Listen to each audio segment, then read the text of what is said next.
নমস্কার, আমি সায়নদী। আমি আপনাদেরকে একটি কবিতা বলে শোনাবো। বিমলার অভিমান। খাবো না, নবকৃষ্ণ ভট্টাচার্য। খাবো না তো আমি দাদাকে অতটা ক্ষীর, অতখানা অবনি, আমার বেলায় বুঝি ক্ষীর মাত্র নামি।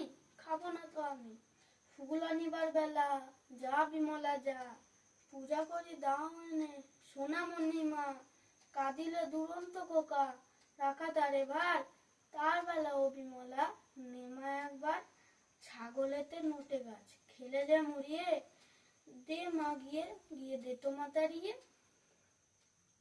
দাদা বসে আছে খেতে, দাও মা নুন, পানটা যে বড় ঝাল, দে মা এনে চুন, যার যত ফরমাস সব তুমি করো, তাতে তুমি বিমলাটি বাঁচো আর মরো। খাবারটি আসে যেই আর তারে মনে নেই, তার বেলা বুঝি রাধু, মাধু, রামি, ব্যামি, শ্যামি। খাবো না তো আমি